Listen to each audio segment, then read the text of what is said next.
The strange thing about time is that nobody notices the distance while it's being created.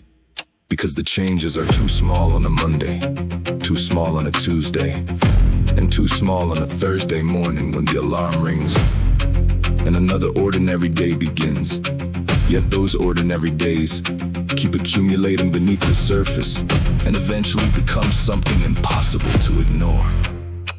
While they were repeating the same routines, repeating the same excuses, and repeating the same conversations, I was repeating the work, repeating the effort, and repeating the habits that looked insignificant in the moment, but became powerful once enough years were placed behind them.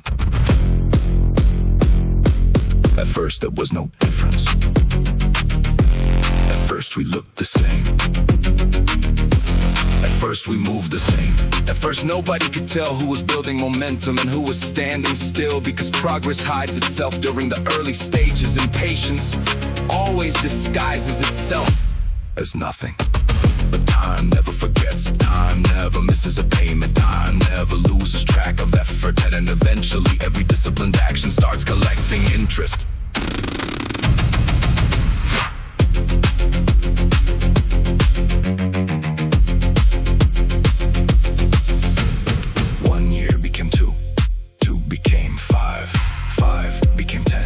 What once looked like a small advantage slowly became an entirely different reality, because consistency is not powerful for a week. Consistency is powerful because it keeps working while everybody else stops paying attention.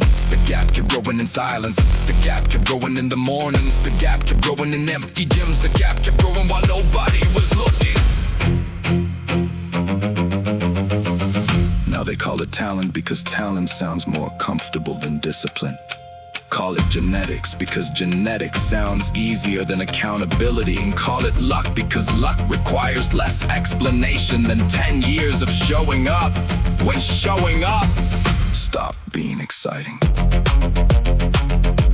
But deep down they know, because results leave evidence, because effort leaves fingerprints, because time exposes everything.